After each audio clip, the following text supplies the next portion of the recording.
let's go over why you might need soft foods, the problem with soft foods, how you can make things you enjoy, and provide you a framework so you can make a plan that works for you. Stick around until the end when I'll share my 2 biggest hacks that helped me when I was recovering from jaw surgery, as well as some recipes that I used that you can take and give a spin and see how they go. The problem is that so many soft foods are just gross. If you go to the baby aisle and start looking around, you're not going to want to consume almost anything that's there. When I had jaw surgery, the hospital tried to feed me this gross nutritional shake that had bad ingredients and fillers I didn't want, and it was gross. I didn't like it. No pun intended, it left a terrible taste in my mouth about soft foods and nutritional shakes in general. And it wasn't until I took the time to find out something that actually worked that recovery got so much easier. It's important that whatever soft foods you consume are able to meet your nutritional needs. This includes fats, carbs, proteins, vitamins, sources of fiber, as well as your own preferences such as keto, low carb, vegan, whatever it is that you might feel better on. So let's take Lauren. Lauren is about to have surgery and is going to be on a soft food diet for 30 days. She's worried because she's heard bad things and she's not sure if she's going to be able to have the things that she really enjoys. She's sensitive to lactose, has celiac disease, a tree nut allergy, and is trying to increase her protein intake so she feels more full. Let's go through how we could structure something for her and how you can apply it for yourself. Lauren is in college, so she wants things fast, cheap, and easy. Some traditionally recommended soft foods are things like nutritional shakes, overcooked pasta, rice, beans, oats, yogurt,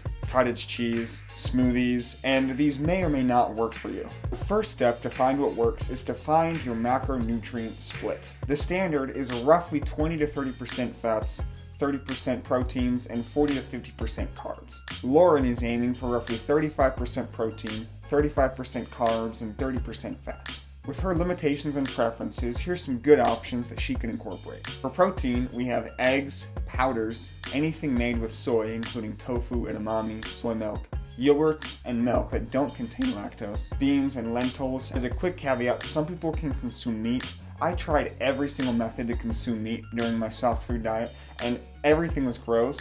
The closest thing that was okay was deli meats because it was already processed, but even still, it just wasn't great. Carbs. Good options here are most fruits, rice, potatoes, pasta, soft breads, oats, ice cream, and even though it might not be your favorite, overcooking things and blending them up can make it a lot easier to consume. For fats, Lauren has options of healthy oils, avocados, lactose-free cheese, seeds or nuts that don't include tree nuts, mayo or high-fat condiments that she likes. And lastly, for fiber and nutrients, she takes a daily multivitamin. She has a fiber supplement she can easily put into a drink, and whole food options include things such as beans or berries.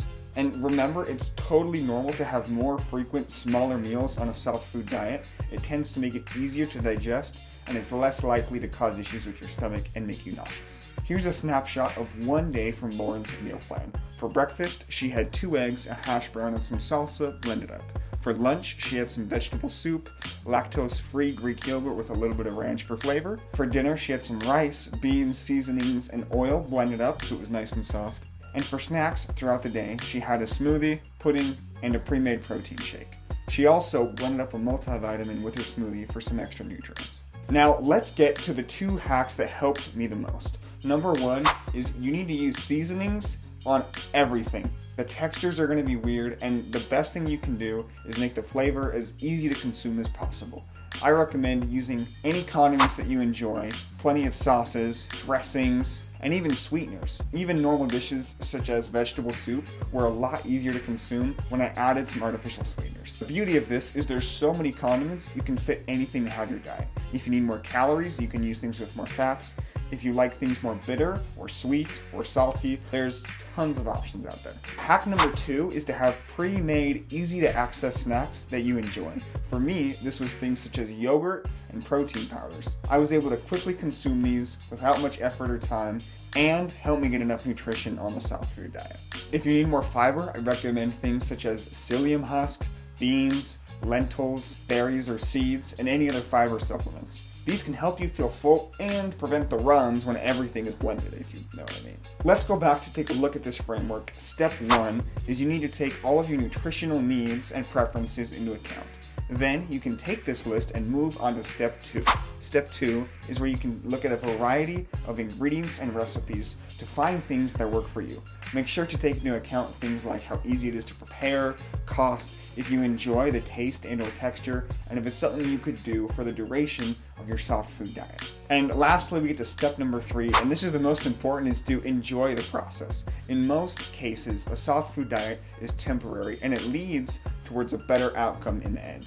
So as much as it might be frustrating or annoying at the time, know that it is for a good purpose and enjoy the process. Maybe you'll be able to find new things you never would have tried but actually really like.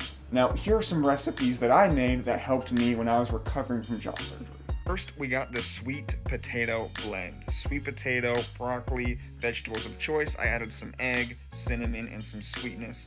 And then you blend it all up to your desired consistency and bam. Then we have the veggie smash.